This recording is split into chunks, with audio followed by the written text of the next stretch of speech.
Socavitre, le spécialiste de la menuiserie en aluminium, des volets roulants, des vitres et des rideaux métalliques. Tinella. Aza makany akafitsony, tongava malaky amin'ny magasin Baolay. Pour votre formation après le bac, ISA, Institut supérieur d'Antananarivo. Socavitre, magasin Baolay, ISA, Institut supérieur d'Antananarivo, an'olotro anao ny vaovao.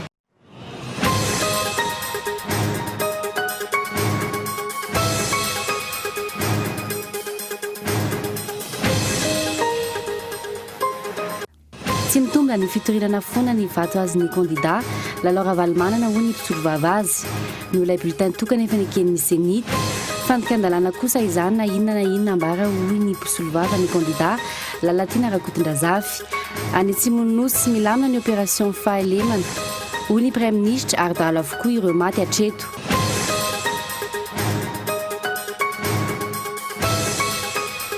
Any Fianarantsoa nivoaka nitondra sora mavetina ny eo ny tsy fankasitrana izy ireo ny tsy fandripahalemana izay manjaka ny Fianarantsoa ny mponina nandritra ny fandevena ny mpandraray iray izay maty ny jiolahy hitondra ny vaovao ny mpanao gazety Ranjarael sy nome Jean Aimé avy any toerana tao anatin'ny fampahalalam-baovao.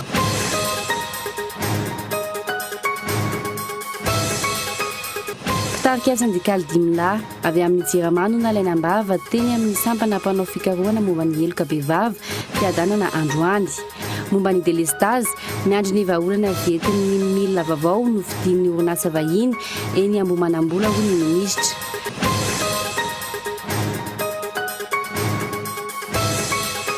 Valambefapolo raha tia aoriana nanjavona ny sabotsy lasa teo tsy mbola hita ilay vato cristal 12 taonina teo an-tokotanin'ny sampandraharaha ny ministera ny harena kibon-tany hitory ny ministera ilay mpandraharaha tompony noho izany mangina tanteraka ny ministera manao ny teraraha ity miaraka teo ihany koa ireo mpitrandraka volamena amin'ny tsindry azo lena mianatra amin'izy ireo ankehitriny.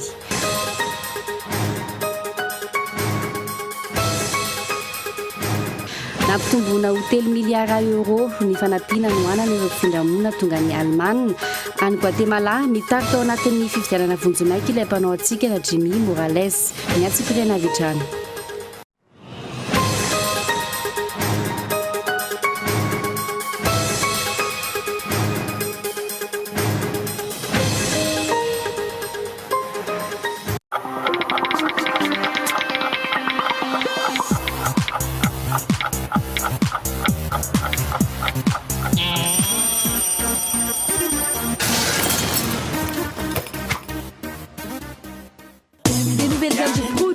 Chez Baolay, des produits performants possédant une polyvalence incroyable.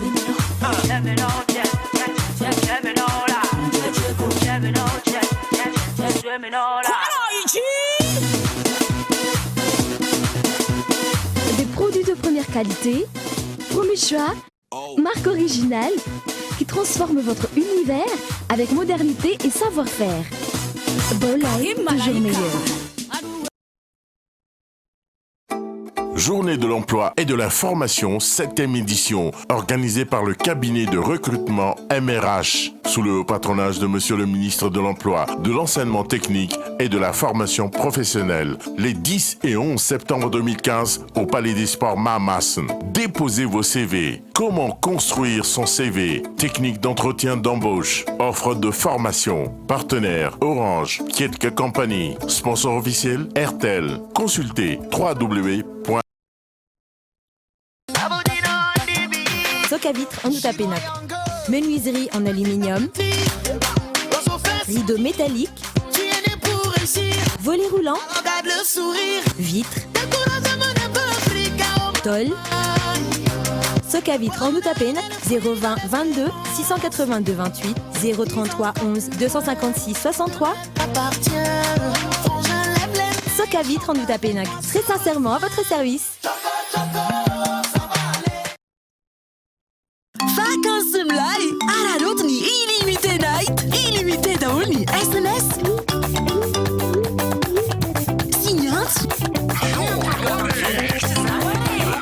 Makanamro best friends atel safidnao, manjit niala tutul, am sivural, acham enura marain, am vidin arrivoli à TTC Mood, azu yang ami 224 étoiles 3. Mlai, hein?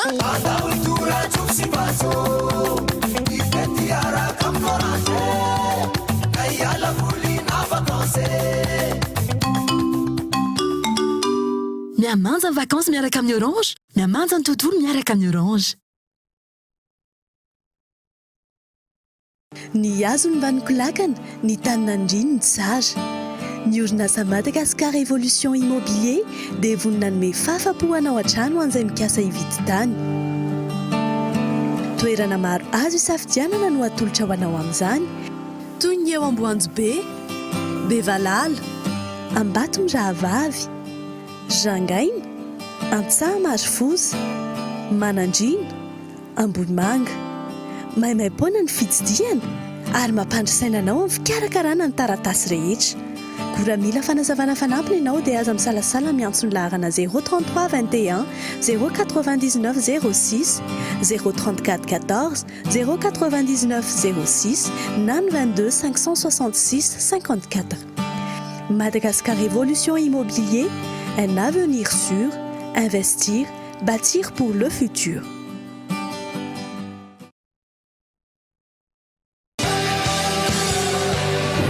Zavy Zavy Zavy Rivo Alexia Patrika no anarako tamin'izaho tô niodina ty vehivavy tokapo amizao tsy afenina fa manakarentsika misy mahaory aloha e de mba ozy ny natafanavy tamin'izaho mbola bantikely vao nisy sinetiny tonga dia manantona topo rezo tapa-kevitry fa hagnano dépistage nanao fanabeazanaizana tamin'izaho mbola tanora kely dia milamitsaina Zavy Zavy tanora salama tanteraka ny nofinofy Zavy assureko kokoa no aviko rehefa milamitsaina aleko manatona top réseau.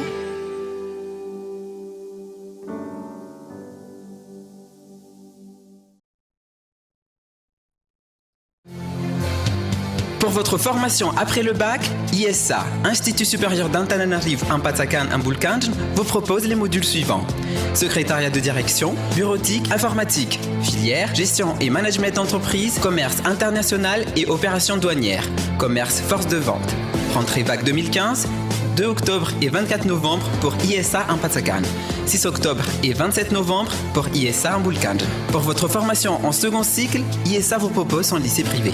Seconde, enseignement général, technique commerciale. Première, S, L, technique commerciale. Terminale A, C, D, technique commerciale. Matière informatique pour chaque niveau. Rentrée, octobre 2015. ISA Ampatsakan, derrière Knaps un peu flou. ISA Ambulkanj, premier tournant à gauche vers Biblav après arrêt busté Désanabusque 182. Contact 034 16 678 21 033 81 594 33.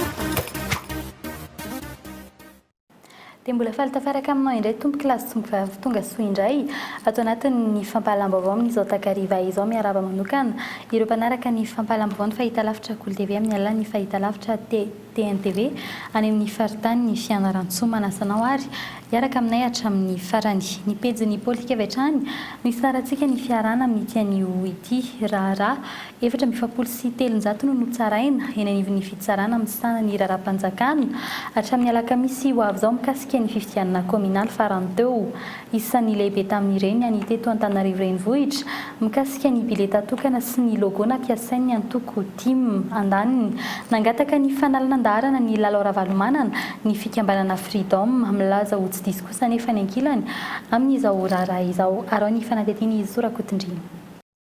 Raharaha valopolo no notsaraina teny Anosy androany. Isan'ny avaka androany ny fitsarana ny antota taratasy fitoriana voalohany teto Antananarivo renivohitra. Fitoriana fangatahana fanalana andarana ny kandida lalao ravalomanana napetraky ny fikambanana Freedom no ny fisian'ny solonanarana neny tao anatin'ny bileta tokana. Nanambara ny mpisolvavany kandida lalao ravalomanana fa avy amin'izy ireo tokoa no nampisy izay anarana izay tao anatin'ny bileta tokana. Saingy teny amin'ny rafitra mpikarakara ny tokony ho efa nisy izay disqualification izay raha toka tsy nanara-dalàna ny logo nampiasain'izy ireo raha ny farambaran'ny mpiaro ny toriana. Ny lizy izy dia nandalo ovek. Efa ny ovek no namoaka ny lizy nandalo nanteny koa ny senita ary senita sy ny ovek dia samy tsisy nanao observation tamin'ilay izy mihitsy. fahanjaran'ny OVEC aloha zay vao mandalo senita mamoaka ny dito hoe recevable sa tsy recevable aty aminay fahadisoana ary tsisy fahadisoana mihitsy le izy satria lalàna no ampiarana hoe ny anarana ny tsy azo atao ny fanampina anarana ny tsy azo atao ary ny sary.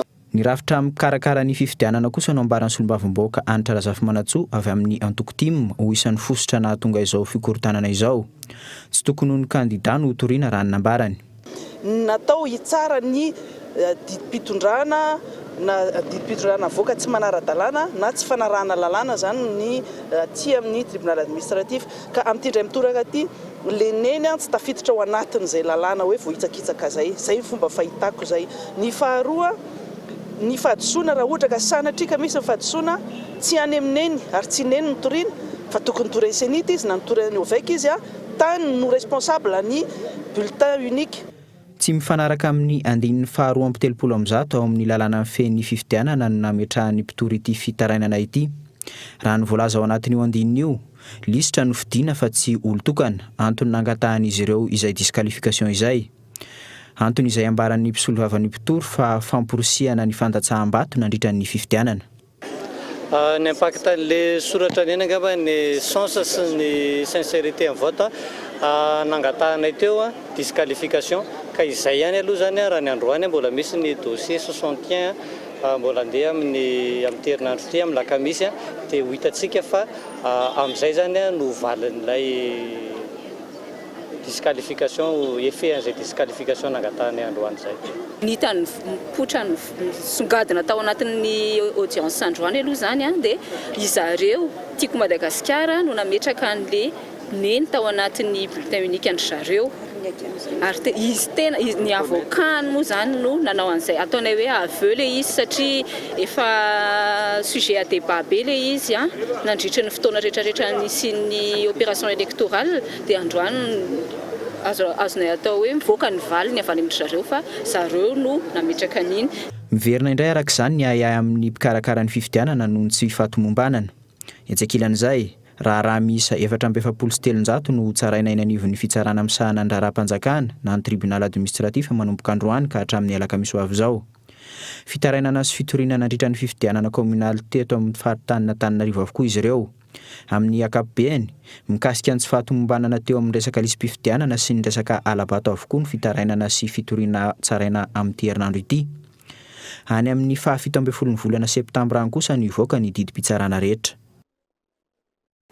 Lafomba kosa indray milamina ary mizotra ampilaminana ny opération fahalemana ny atsimo raha nambaran'ny Prime Ministre Jean Ravelonarivo androany. Tsy izany efa ny zava-misy raha nitatitra avy amin'ny olom-boafidy. Mahita ihany koa izy ireo fa tokony tsy handalo fotsiny ny fepetra raisina ary tokony mindanja ny fitsipika ifampifehezan'ny mponina eny fotony.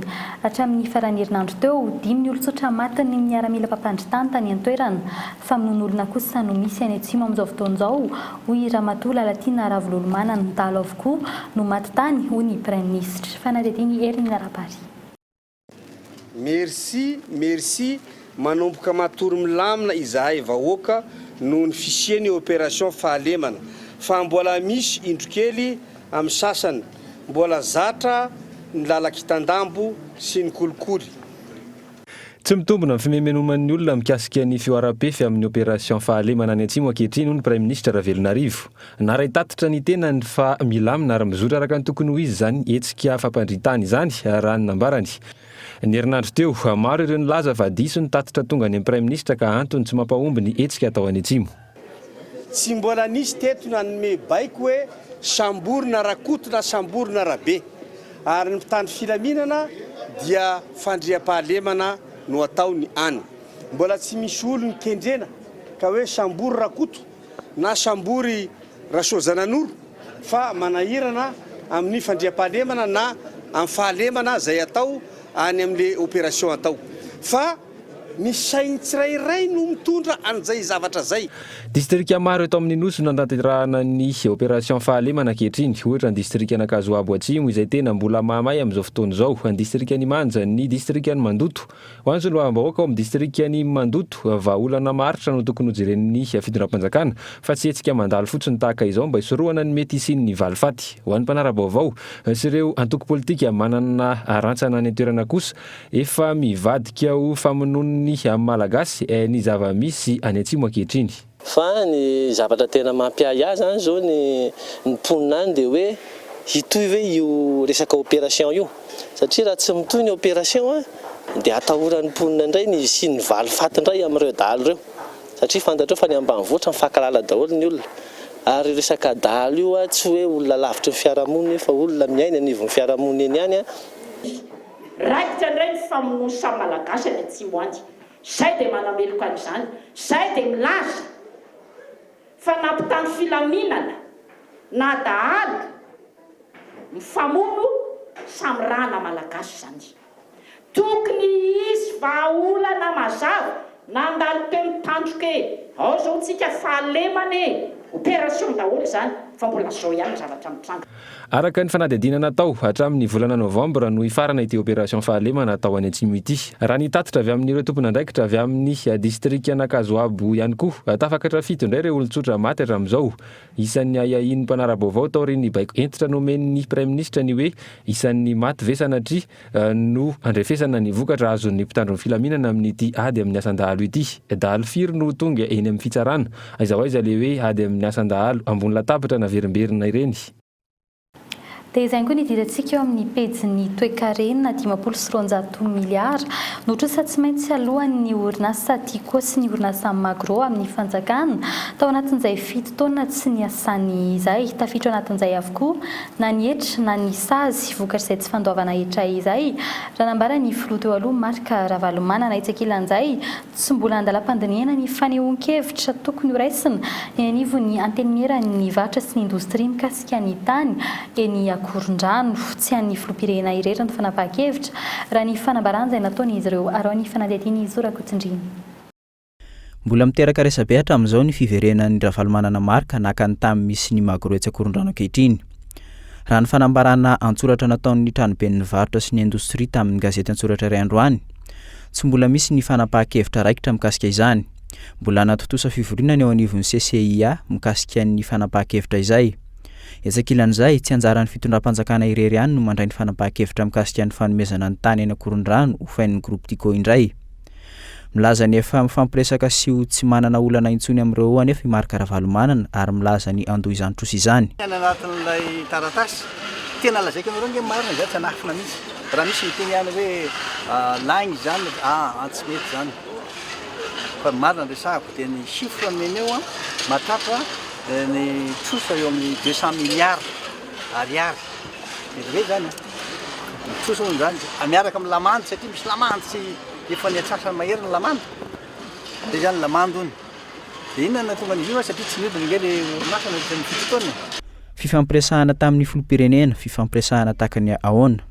Hitarika any amin'ny fanerenan'ny Ravalomanana Marka andony sazy sy ny onitra ary ny vola rehetra tsy nalohany tamin'ny fanjakana amin'ny mahampandrara azy sa fifampiresahana anamaevanana ny Ravalomanana Marka amin'ireo vola be tokony alohany noho ny antony politika.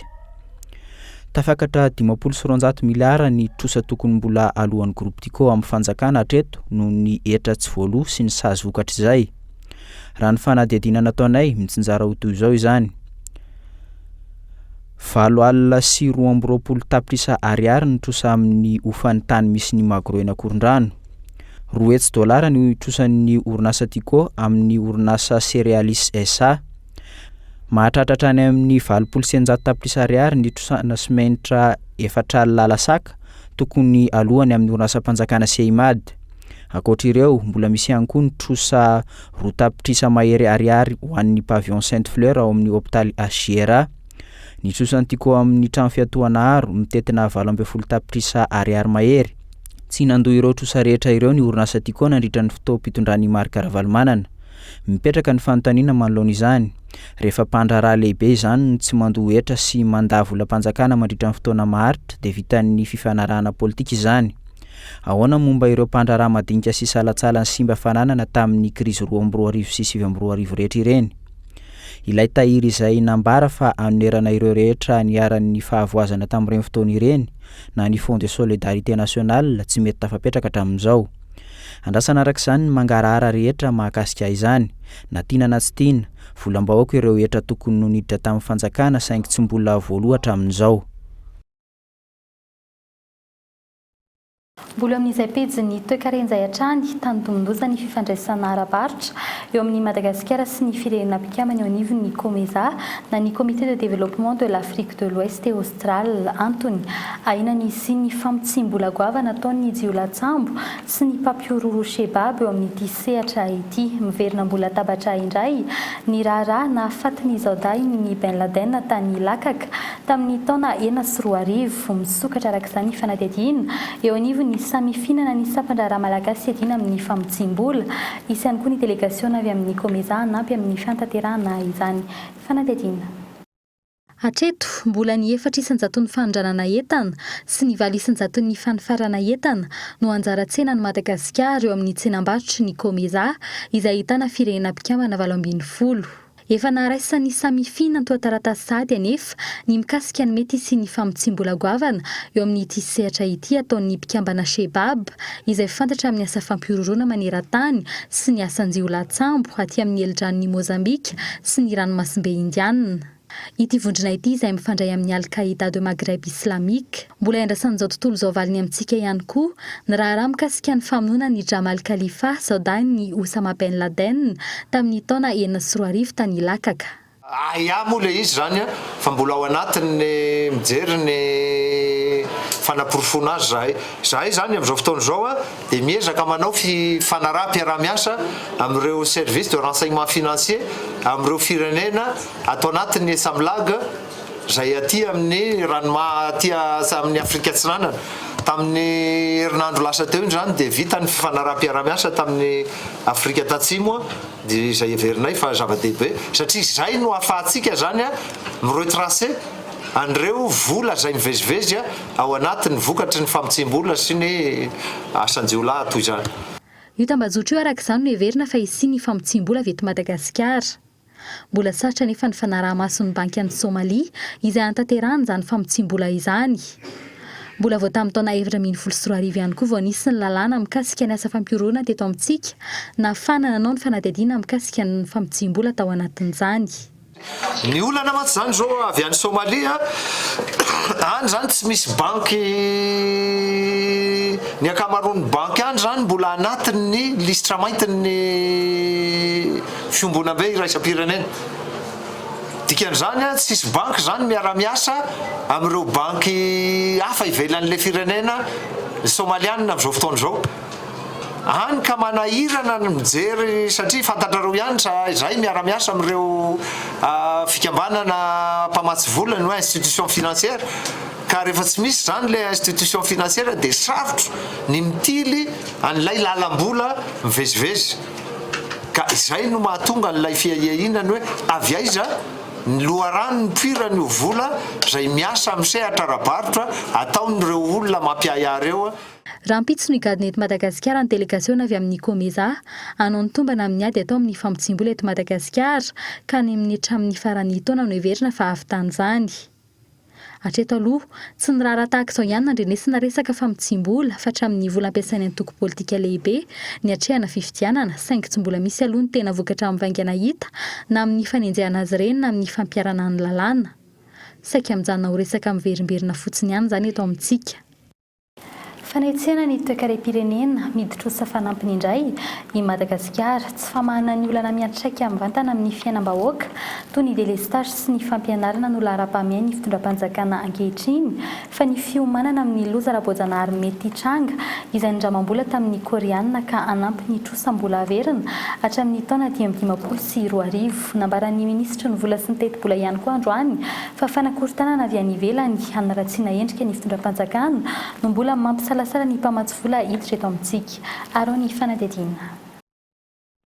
Androany lehilahy vola hatramin'ny 30 tapitrisa dolara indray no fantatra fa indray amin'ny fanjakana malagasy amin'ny banky koreana Korea Exim Bank.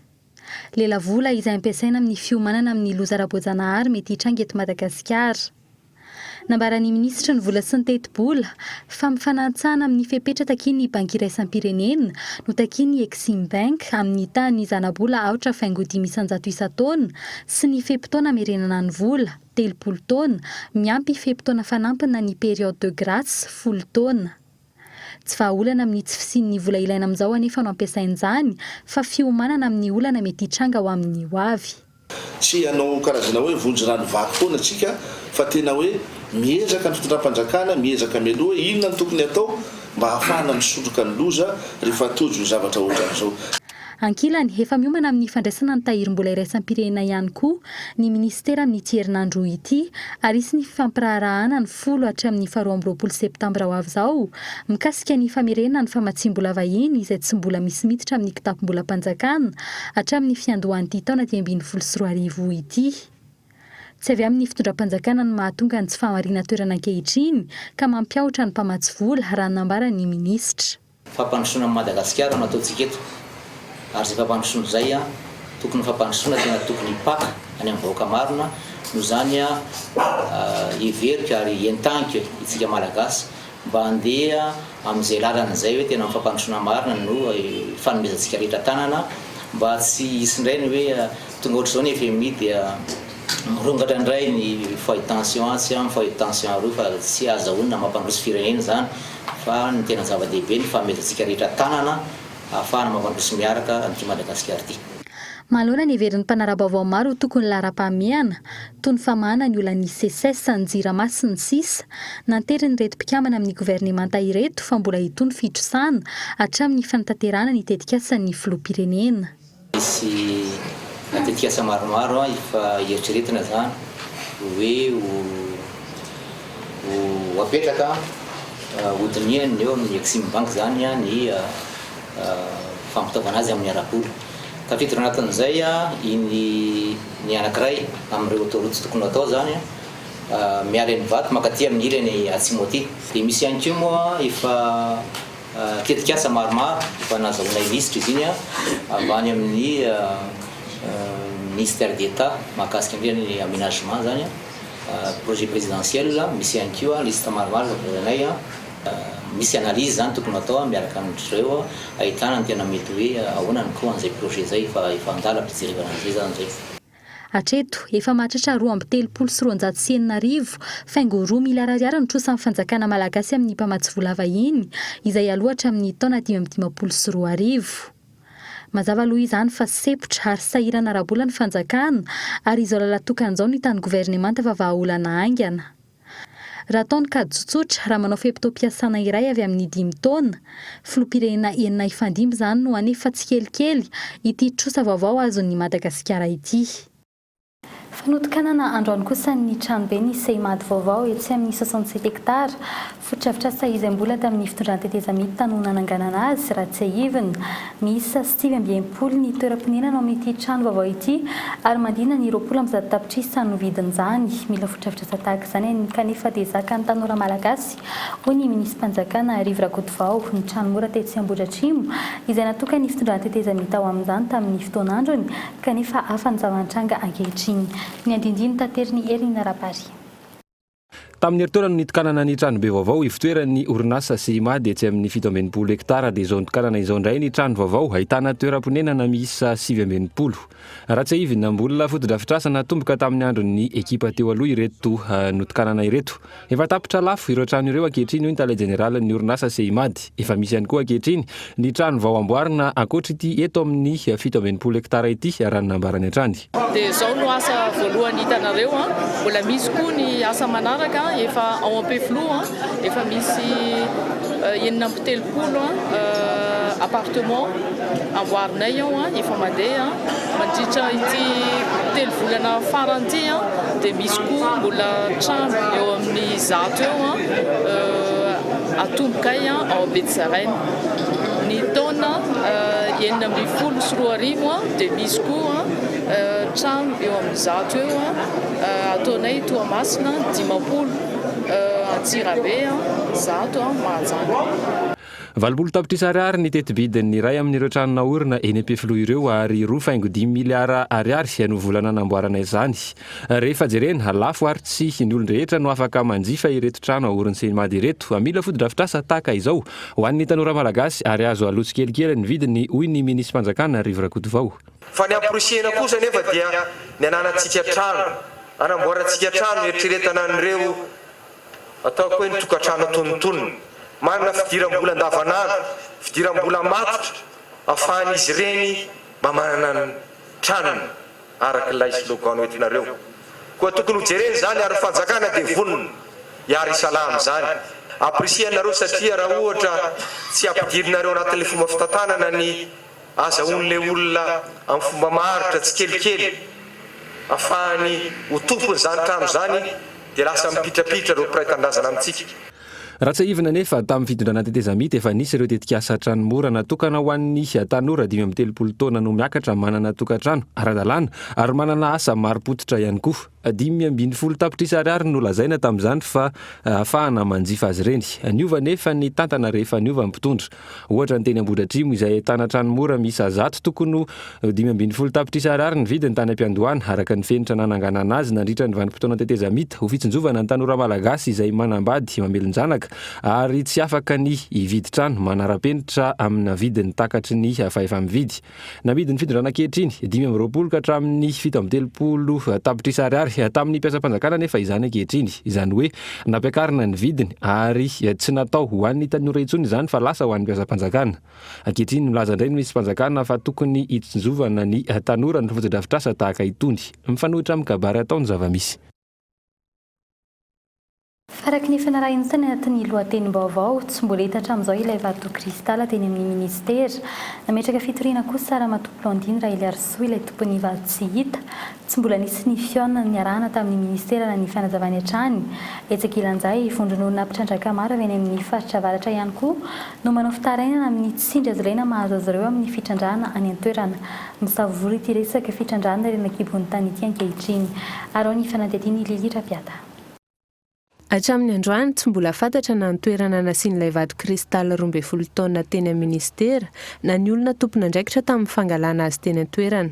Fangalarana vato ny zava-misy ny sabotsy teo raha ny fanazavan'ny mpirisolo vava Ramatoa Blandine Railiarsoa mpandraraha tompon'ilay vato tsy hita. Raha ohatra ka jerena maimaika ilay izy dia ohatrany hoe nangalarina ilay vato nalaina teo amin'ny toerana nisy anazy. Fa ny ambadika izay nefa tsy fantatra dia izay no avako hoe alao izay resaka amin'ny tompony vato aloha ho afaka mahalala ny procédure manaraka tokony ataonay satria ilay izy mbola tsy fantatra izany ny antony nanalana an'ilay vato teo e. Tsy mbola nisy hatreto ny fionana tamin'ny ministera tompony andraikitra raha ny vaovao ray. Ametraka fitoriana amin'ny ministera kosa ilay Ramatoa tompony vato nangalarina. Za zany nametraka plainte amin'ny gendarmerie amin'ny brigade ny Amitoby mikasika an'ireo. Za moa tsy mahita olona ho tazoniko raha tsy ireo police de minareo satria ireo namoaka ny entako. Tsy fantako ny afaran'izao hoe inona fa nanataon'ireo perquisition amin'ny olona hafa le entana tsy haiko mihitsy. Ary mbola tsy miantso anahy mihitsy zareo hatramin'izao. Ankilan'izay mpitrandraka volamena 100 mahery no migadra any amin'ny faritra avaratry ny nosy noho ny tsindry azo ilaina mahazo ny mpitrandraka any an-toerana. Mpitrandraka manana taratasy ara-dalàna ireo mpitrandraka ireo ary mandohetra 5,3 ariary isa-taona saingy ny solotena mpanjakana any an-toerana no maka izay volamena voatrandraka. Manodidina 5 kilao isaky ny fitrandrana ny volamena hita amin'ny toerana iray. Ny tena situation zava-misy any aminay dia izao.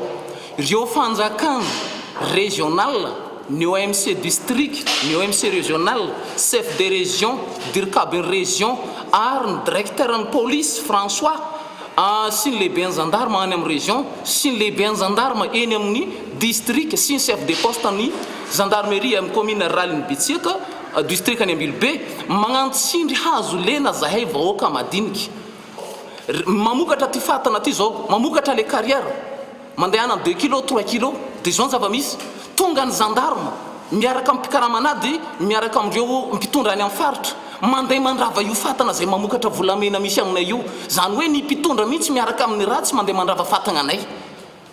Voatotonona trano mpanao fanapara-pahefana, mpanararoatra, pisoloky ary mpanao tsindrazolena ny tompona ndraiky mpanjakana isan-karazany amin'ny resaka fitrandrana vato eto amintsika. Mitomba trano ny vavolombelona mijoro sy misehovahoaka milaza ireo ambaran'izy ireo fa tsy rary ny manoloana izany. Manoloana ny hoe tandalana sy fanjakana tsara tantana napetraka ny filoham-pirenena ho tarigetra hatrany am-piandohana. Hatreto tsy mbola misy ny fanazavana voaray avy amin'ny tompona ndraikitra ao amin'ny ministera. Tsy nandray mpanao gazety izy ireo raha toka androany ny fotoana nomeny hatramin'ny farany herinandro teo. Mikasika ny raharaha ny orinasa mpanjakana Jirama kosa indray, tsy nisy voatazony nafahana avokoa ny mpitarotolona miisa 5 avy tao amin'ny sendika ny farimy sendikaly ny Jirama rehefa avy nalaina ambavany nandritry ny adiny 5 tetsy fiadanana androany. Antony nakana ambavany azy ireo ny fisian'ilay fonosana mahery vaika tetsy Ambohijatovo ambony ny 4 aogositra farany teo. Ankilany nilaza ny ministry ny angovo Horace Kasia androany fa hiditra amin'ny commission d'arbitrage na nisy seritry ny fitsarana izy ireo momba ny délestage miandry ny fiodinan'ny milina vaovao na farany vahiny ny Ambohimanambola ho famahana ny olana ankehitriny. Ny anediny tateriny Kaito Andretsilafo. Adiny 5 nakanambavan'ireo mpiara-mitolona miisa 5 avy eo amin'ny Jirama androany momba ilay fonosana mahery vaika détonateur teny Ambohijatovo ambony ny alatsinainy 4 aogositra farany teo ny nampetsona azy ireo. Tsy nisy voasambotra na izany azy nilaza ny mpisolo vava azy ireo fa mbola mitoy ny fanadiadiana. Resaka détonateur explosif zany ny resaka tao fanontaniana adiadiana dia mbola isy ny toyany dia misy ny secret d'instruction dia hoy hoe angambany hatreo ihany aloha satria manjary ohatran'ny anahirana manjary tonga dia manao vice de procédure ka dia zay ny tena izy dia mbola hatrito aloha zany izy dia hoe itoy ny tantara rehefa avy eo. Ireo sendika mpanao fitakiana ve no mahita tombony amin'ilay fonosana hita teny Ambohijatovo sa ireo mahita tombony amin'ny fijanonan'ny fitokonana nataon'ireo sendika? Hatreto tsy mbola fantatra izay nitondra ilay fonosana iny sy ny nametraka azy teny ary tsy mbola misy voaroiroy momba izany. Mazava aloha fa isan'ny vokatra nanteraka izany ny fandrarana ny fitokonan'ny mpiasa. Mikasika ireo fitakian'ny mpiasan'ny Jirama kosa nilaza ny ministry ny angovo Horace Kasia androany fa efa nisy fampiresahana tamin'ny alalan'ny inspecteur de travail tsy naomby anefa izany ary hiditra amin'ny commission d'arbitrage na ny sehatry ny fitsarana izy ireo ankehitriny. Ny valin'ny fanadiadiana avy amin'ny commission d'arbitrage io no ahafantarana na mbola afaka manohy ny fitokonana ireo mpiasan'ny Jirama ireo na tsy. Momba ny fahatapahan-jiro na ny délestage kosa nilaza ny ministra fa vahiny mpiara-mombonantoka no amaha io olana io. Hatramin'izao aloha ankoatran'ilay délestage technique izay misy délestage tournant aloha eto Antananarivo fa zany akory tsy milaza fa hoe vokatra ny fitokonan'ny mpiasa fa délestage technique izy io izay tsy mety ampiaritsika ambara-pametrahana ny milina fanampiny izay avy amin'ny orinasa mifandrarà miaraka amin'ny miara-miasa amin'ny Jirama. Araka izany misara-dalana tanteraka ny hevitry ny fanjakana sy ny fitakian'ireo mpiasan'ny Jirama. Mazava fa hanohy ny fifanarahana amin'ireo orinasa vahiny hafa ny fanjakana malagasy ary lavitry ny paikadiny mpitondra ankehitriny ny hanome vola sy ny fitaovana ahafahany samy malagasy mampiodina ny mandro seza ho famahana ny délestage. Raha tsy ahivina nanafatra groupe vaovao miisa 7 ny orinasa vahiny iray mpivarotra herinaratra amin'ny Jirama etsy Ambohimanambola. Mahazo aina zany ny orinasa vahiny amin'izao fahasairanany Jirama izao. Matoky ihany koa izy ireo fa na dia mividy milina maro aza izy ireo dia hiverina ny volany ary tombony tombom-barotra ny Jirama nefa no miatobilina. Io angeka ny Jirama nanafatra an'io avy any amin'ny tany misy azy any Afrika Atsimo any nandony kojakoja rehetra ilaina hatramin'ny sara-pitaterana hatramin'ny taksa sy ny rehetrarehetra an'io groupe io amin'izao fotoana izao ary rehefa tapitra koa ny fanarahana io dia mbola tsy maintsy ateriny Jirama mandeha makany io ireo groupe ireo ny fikarakarana an'io dia mbola ny Jirama ny mikarakara azy ny gazoaly ampiasaina amin'io ny Jirama ny miantoka ny gazoaly ampiasaina amin'io ny mpiasa hiasa ao mpiasan'ny Jirama ny miasa ao ary ny vokatra ivoaka avy ao dia mbola ny Jirama ihany no mividy azy. Izany tenenina antsika hoe izany zavatra izany mila fanamboarana izany fifanarahana natao tamin'ireo orinasa privé ireo izany. Nilaza ny hanohy ny fitokonana eny Sonerana ny sendika Raha-Pitsy Voamaraina na dia voarara aza izany. Hatreto resaky ny samy tsy maheno ny ane rotota samy miteny ary samy manohy ny ataony fa tsy misy vahaolana ho an'ny mpanjifa. Trangam-piarahamonina any Fianaratsoa etsika miavaka nataon'ny préfiaviana amin'ny mpanjara iray maty nandritry ny fanafiana amin'ny tapiadiana ny herinandro farany teo tao Antarandolo Fianaratsoa. Tanteran'androany tany Mariambositra ny fandevenana io mpanjara io ny préfiaviana aminy kosa izay tsy afaka nanatrika ny fandevenana nantanteraka fampivavahana ary nanao taratasy banderole araky ny arahintsika amin'ny sary rehefa avy eo tsy nisy nitsokatra ihany koa ankoatr'izany ny toeram-pivarotana mpamongady tsy ataon'ny mpandraraha avy any Mady eo Ambositra Fianarantsoa androany maraina toerin'ny fikambanan'ny mpandraraha ny tsy fandriam-pahalemana sy ny fanafianjola tahaka izao arao ny fanadidina. Fanomezam-boninahitra farany any tompoko lahira Kotondrasoa Pascal, tompony ilay magazay sy nanafika ny herinandro lasa teo no natao manoloana ny trano fivarotany sy fonenany ity marainy alatsinainy 7 septambra ity. Saika tonga nanotrona ny fotoana ireo teraka Ambositra sy ny manodidina rehetra, monina sy miary eto Fianarantsoa. Nanatrika tao ihany koa ireo mpiray fonenana amin'ny tompoko lahy izay tsy afaka nandevina azy any amin'ny fasandrasany ity andro ity. Maty koa ny apela firy zay maty? Zay ny apela maty. Tamin'ny pikotokatany ty dia napalahelo tamin'ny heringodroany tany tiny. Maty rapasy. Roba ny fananana. Zaza voaroa volana sa te volana. Mba eto izany amin'ny maha-olombelona. Eto izany amin'ny maha-olombelona. Isy ny fandraisam-pitenenana izay nampitana ny afatra vaventy toy ny tsy fanekena ny famonoana mpandraraha, ny fanameloana ny asan-jiolahy eto Fianarantsoa, ny fitsipahana tanteraka ny fitifirana sy vony olona ary ny fangatana ny famonjana ireo navandratsy any Tsiafa. Nararaotana ny fotoana teto mba hanetanana ny tsirairay anatotosa ny fanamariana ny bokim-bahiny isan-tokantrano ary ny anaovana ny asa fanairana raha toa ka misy ny olona mampiayay. Ny aona tamin'ny commissaire central solitenan'ny fikambanana fantatra tao anatin'izany fa efa nahiditra amin'ny fonjana Kazondrano ireo jiolahy 3 nanao ny fanafiana mivantana miaraka amin'ireo mpiray tsikombakomba aminy miisa 5. Mbola enjehina ny iray tamin'ireo 4 mpanafika amin'izao fotoana izao. Arak'izany moa dia miandry ny valin'ny fanadihadiana ny vahoaka ny Fianarantsoa araky ny vaovao avy any an-toerana. Ampolony mahery no voasambotra ankehitriny ary misy amin'izy ireo no angatahan'ny mponina any an-toerana mbola andraisan'ny fanjakana fepetra manokana arao ny fanampanjavana hoentin'ny Jean-Aimé mpanao gazety avy amin'ny TNTV Fianarantsoa. Ny komisaria central ity Ampasimbaza ny solitena ny fikambanana nanontany sy namotika ny zava-misy marina ny amin'ny raharaha iny satria raha tehevina 720 no voasambotra ka ny 2 tamin'ireo afaka madiodio. Ankoatr'izay migadra fangatahan'ny ity farany ny mba hitondrana ny reto navandoza ireto any Tsiafa indrindra ny 3 amin'ireo olona navandoza nanao ny fanafiana ireo. Eo amin'ny tontolon'ny fampianarana kosa indray miato aloha hatreto ny fitokonan'ny mpianatra eny Ankatso mangataka fihaonana amin'ny tompon'andraikitra isanjokajiny izy ireo izay ny tapaka androany taoriny ny fivoriam-beny toto-saina teny an-toerana itsakilan'izay mbola mitanana ny hatramin'ny 10 septambra izao ny fitakiany mpampianatra pikaroka raha ny fanazavana izy ireo raha ny fantatra nefa misy ny fihaonana teo amin'ny filohan'ny departemanta sy ny filohan'ny université io hariva io ity faran'izay nanamafy raha ny fanazavana azo fa tokony efa niverina tamin'ny voalohan'ny volana septambra farany teo ny fampianarana araka ny tapaka tany 10 pointa. Arao ny fanadihadiany Michel Aranarjon. Nangingina ny tety Ankatso androany nahita ny audio teo amin'ny manodidina azy ireo mpitandro ny filaminana. Tsy nisy ny fidinana an-dalabe sy ny fitokonan'ireo mpianatra.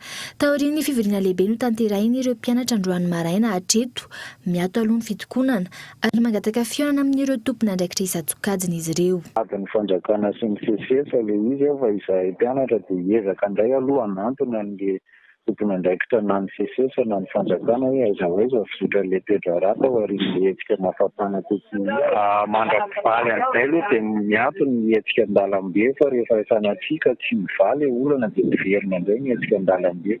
Fa izay zany matsapa hoe raha mbola ilaina so dia tsy ilaina intsony le fidinana an-dalambe reraka fotsiny eo le ankizy raha efa misy ny soira raha efa hita sotra fa hivaly olana.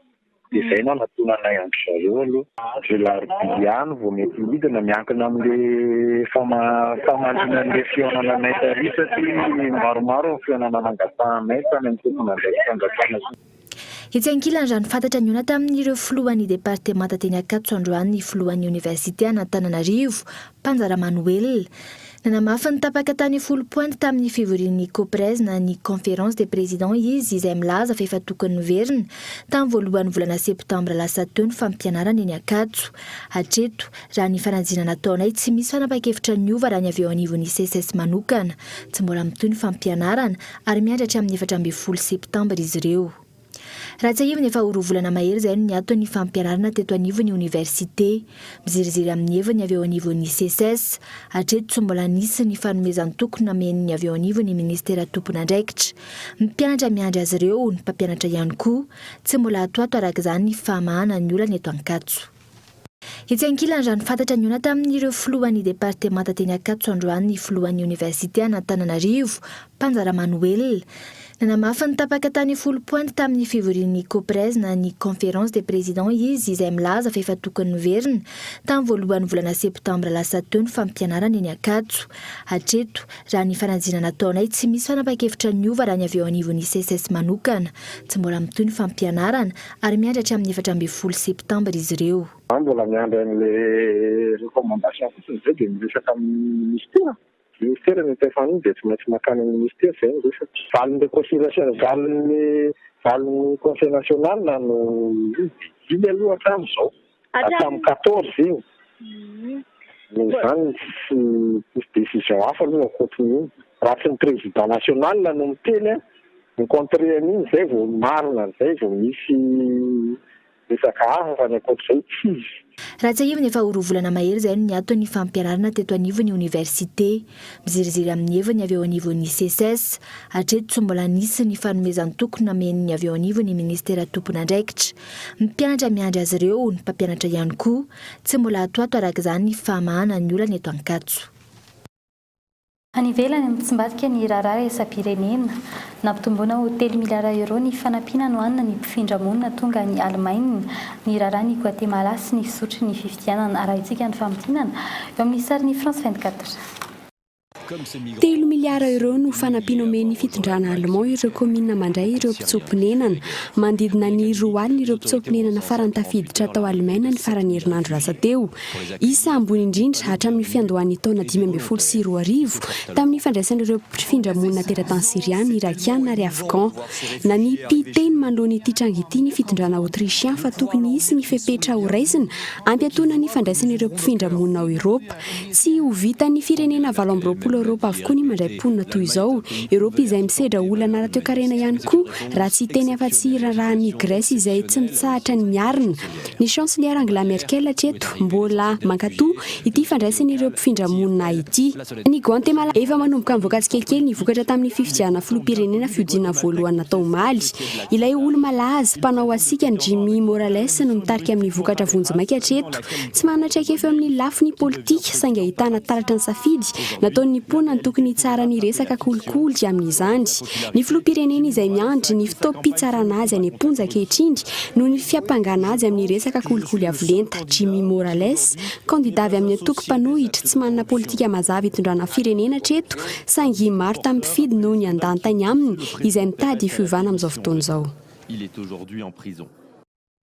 Tsy mitomina ny fitorinana foana ny vatoazo ny kandida Laura Valomanana ho ny mpisolava azy androany no ilay bileta tokany fanekeny Zenit fandikan-dalana kosa izany na inona mbara ho kosa ny mpisolava ny kandida Lalatina Rakotondraza Fiany Fianarantsoa nivoaka nitondra sora-baventina ny tsy fankasitrahana izy ireo ny tsy fandriam-pahalemana izay manjaka any an-toerana ny mponina nandritry ny fandevenana ilay mpandraharaha iray izay maty ny Jiolara Rajirama kosa mpitarika sindikaly dimy lavy eo amin'ny Jiramana nalaina ambava teny amin'ny sampana mpanao fikarohana momba ny LKB vava fiadanana androany ary farany falambe fapolora ty aoriny nanjavona ny asabotsy farany teo tsy mbola hita ilay vato kristal 12 taona teo tokotany ny sampadraharaha ny ministera ny arena akibony tany dia izany koa no entina metraka ny veloma ho amin'ity androany ity soriny ianao nanaraka ny vavaotra amin'ny farany rampitsindray ny fotoana antsika manaraka veloma tompoko.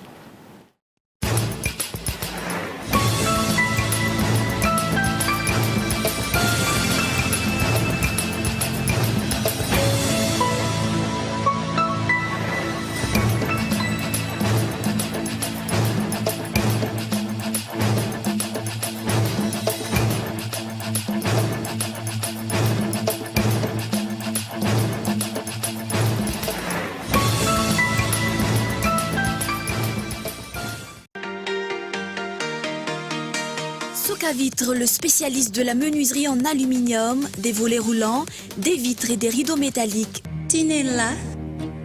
Aza makany Kafitsony, tongava malaky amin'ny magasin Baolay. Pour votre formation après le bac, ISA, Institut supérieur d'Antananarivo. Ny fampalalam-bavao ny arahanao tamin'ny Socavitre, magasin Baolay, ISA, Institut supérieur d'Antananarivo.